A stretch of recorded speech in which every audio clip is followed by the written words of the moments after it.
Yo, what's going on, Dragon Ballers? Welcome back to another video. Today we're starting our discussion on the final color pool in set 13. We're talking about the black stuff, starting with the Supreme Kai of Time Leader.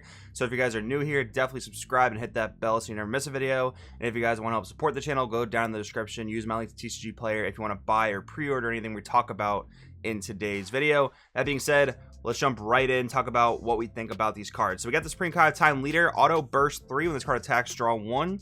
Awaken relays 4 or less, or you have 8 or more cards in your warp. You may draw 2 cards, add cards from light to hand until you have 6 life left, then flip this card over. Pretty basic on Awaken side. Let's see what the Awaken side does, because there's like a book of text right there. Auto once per turn, when you play a battle card using Overwhelm, draw 1, then place up to 3 black battle cards from your warp in your drop area. Alright, so the draw not being tied to attacking is both good and bad. Normally this would only be good. Normally this would only be upside, but this auto requires you to do something that's actually not too hard to interact with, right? So if your opponent prevents the play of the battle card with Overwhelm, I think you miss the draw and the place 3 black battle cards from your warp into your drop. Like, it doesn't say when you activate Overwhelm, doesn't say when you attempt to play a battle card with Overwhelm. So if they use Godsling Technique Trunks, that's already a pretty decent problem with this leader that I can foresee it if that works the way I think it works. Activate main once per turn for a black, choose a card in your hand and discard it. If you don't have a unison card in play, play 1 black unison card with no specified cost and 9,000 power from your drop or warp with a marker on it. So we'll see that unison in just a bit. Pretty cool that the leader can retrieve the unison whenever you need to, because it is pretty important for this deck. And activate main once per turn, place 1 card from life from your drop area, then place up to 2 black battle cards from your warp in your drop area, and then place battle cards you play using Overwhelm aren't sent to your warp at the end of the turn. Okay, so this leader is essentially Toki Toki City on legs, and when Toki Toki City came out, it was looked at as a good card. I think it's still pretty good in terms of what it does, what the card is meant to do. It's just that, you know, it being a field, it being an extra card, and you really need to see it on turn 1 so it can stack up its effect to get it by like turn 4 roughly. That was always the downfall of that card. This leader being a Toki Toki City on legs is pretty cool, because it means you always have access to it. You don't have to draw Toki Toki City. You don't have to include clunky extra cards in your deck. That's a really, really cool effect. There's one big baller battle card we're going to want to use with that. We'll see in just a second. But that is a really strong effect. The auto being a bit weak to counterplay sucks, but I mean, I think the leader overall is pretty good in what it does. Let's take a look at some more cards. Alright, Demigra, Momentary Ally. Let's see what he's all about. Auto once per turn, burst 1. If your leader card is a black Saiyan only or God only card.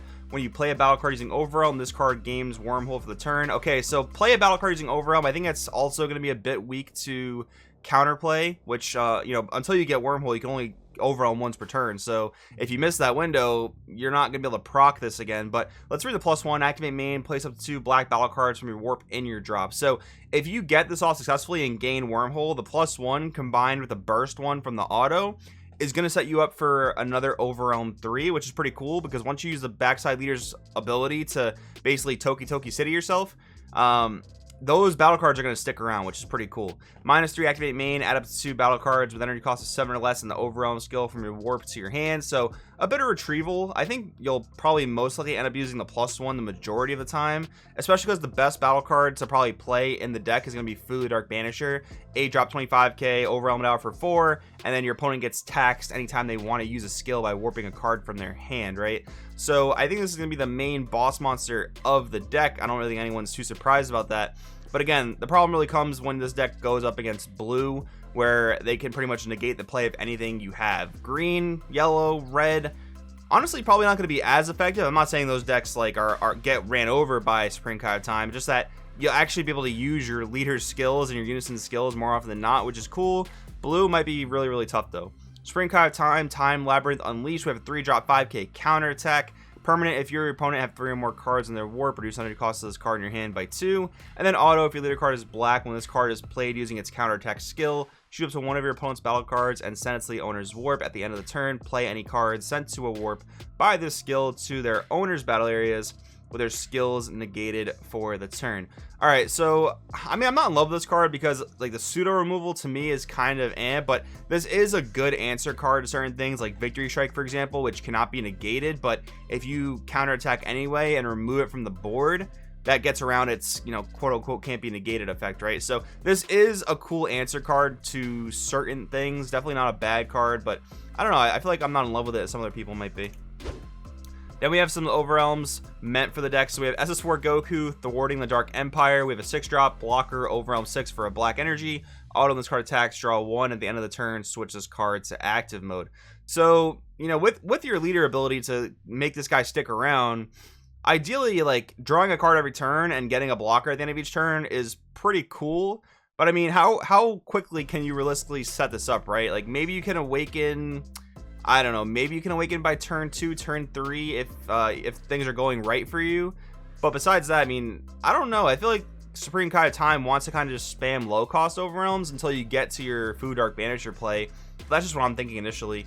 SS4 Vegeta Thwarting Dark Empire. We have a critical Overwhelm for 1. Auto when this card attacks. Choose any number of your opponent's battle cards that add up to a total energy cost of 4 or less and send them to the owner's warp. Not bad. SS4 Vegeta Feigned Greeting. We have a 6-drop 30k Overwhelm 6. No energy cost.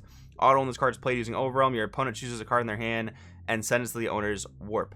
There are a lot of Overwhelms that pretty much do this same thing that cost much less, so I'm not really seeing what the big deal with this card is. This is actually a tournament pack promo.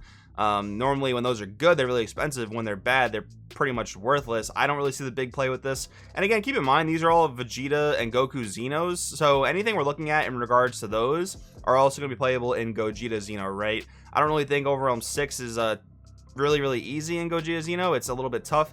The main Overwhelm you want to play in that deck, in my opinion, is Demigra 5-drop, so I think you'd rather play that over any of these personally. But they are, you know, matching power Gokus and Vegetas that allow you to fuse if they somehow were to work well in the deck. Then we have Gotenks Fusion Renewed, 3-drop 15k blocker, counter attack. Pretty cool how you get a counter attack out of it and then a blocker. Send 3 cards from drop to warp, then negate the attack and play this card. Having a somewhat of like an Overwhelm cost, that's pretty costly, I would say, especially when you want to use your drop to actually play Overwhelms. Permanent, if you have a battle card with an energy cost of 6 in play and it's your opponent's turn, reduce the energy cost of this card in your hand by 1. So at best, you're getting a 2-drop counter attack that again is also a blocker. Okay. Auto when this card attacks, place up to 3 black battle cards from your warp to your drop, then choose up to 1 of your opponent's battle cards with energy cost of 3 or less and send it to the owner's warp. So you have to make it to the next turn with this card to then attack and get those 3 cards back from the warp that you just put there. I don't know. This card's not really doing it for me. SS Gotenks Surging Strike, 6-drop unique, dual attack, Overwhelm for 2 black, Xeno Evolve for 1 black over this Gotenks right here. Auto when this card is removed from your battle area by an opponent's skill, play up to 1 black Goten Xeno and 1 black Trunks Xeno with energy cost of 3 or less and the Overwhelm skill from your drop area or warp. Okay, this card does so many things with like such specific costs. Activate battle, pay a black. This card gets plus 10,000 power and double strike for the battle. Both these cards just strike me as very mediocre. I'm not really too in love with them, but the nice thing about the Kai leader is that you don't have to play any of the stuff that comes out in set 13 except for maybe the Unison, right? So we're not really restricted by how good or bad these cards are, which is kind of neat, and so far I'm not super impressed. Then we have Time Patrol Goten, another tournament pack promo. Auto once per turn when you play a battle card using Overwhelm, draw a card, then place up to 3 black battle cards from your warp in your drop area. This might sound super familiar. This is basically the same text as Vegeta Time Regulator, which was a super staple card when Toa Overwhelm was really popular, and this card was super expensive because it was out of a champion pack. Time Patrol Goten could have that same issue, but now at this point, Time Regulator Vegeta is very budget friendly. So in that regard, they serve the same role, and Vegeta could easily be swapped in. But the Activate main is where Goten has a bit more synergy if you're playing all that Goten Xeno stuff. Activate main, choose this card and one of your Trunks Xeno cards and send them to the owner's warps. Then choose up to 1 Goten Xeno with energy cost 3 from your hand or warp and play it. If you played that card from your hand, draw 1. So I believe, oh yeah, the Gotenks we read can also cheat this into play. So you have that kind of cyclical way of, you know, putting Gotens and Trunkses in, then putting Gotenks in and swapping them in and out and that kind of thing. So that gives this card a bit of an edge up over Time Regulator. But honestly, again, if you're not really going with that whole Goten Xeno engine, you could very easily just play Vegeta Time Regulator. It's much more budget than Time Patrol Goten probably will be.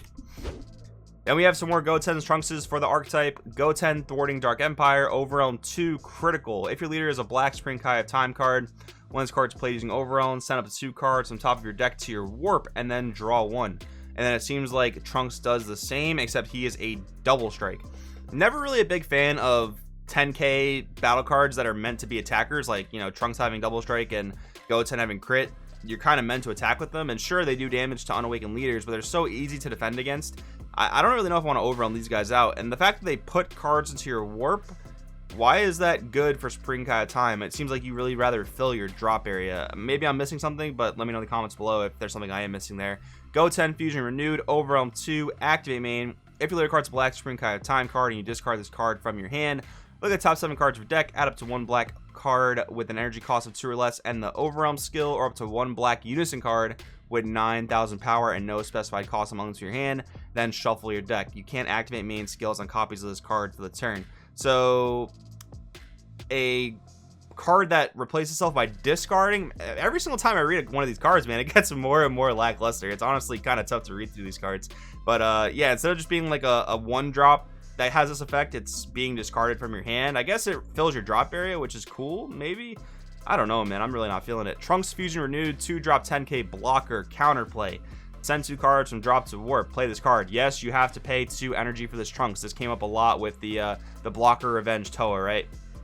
Permanent, if you have a battle card with the Overwhelm skill in play, you can activate this card's counter skill from your hand without paying energy cost. That kind of answers the question too. Initially, you have to pay the energy cost. With this card having an Overwhelm card in play, you can do it for free just by warping 2 cards. Auto for 1 energy. When this card's played, it gains Revenge for the turn.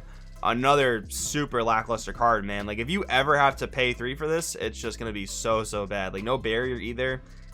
Yikes. All right, guys, as you probably gathered from my tones throughout this video, a lot of the archetype cards for the deck to me are very lackluster. But again, the nice thing is you're not really tied to playing any of these cards. You can play as generic of a black Overwhelm deck as you want with Supreme Kai of Time, and you can probably get some pretty good value out of it. I think blue is going to be the hardest matchup because Godsling Technique Trunks is going to give you a pretty rough time unless you have a super easy way to deal with blue's unisons, which blue's unisons are pretty tough to deal with considering they usually gain more than 1 marker per turn and whatnot. But yeah, I think that'll be your toughest matchup, but everything else seems relatively doable. You should be able to stick most of your Overwhelms against most other matchups, so that's going to be good. And again, you can play any black Overwhelm cards or any black cards for that matter in the game, so you're not tied to this stuff. Maybe I'm missing things with these Go 10s and Trunkses and Go Tankses and whatnot.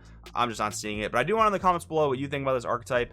Thanks for watching, and I will see you guys next time.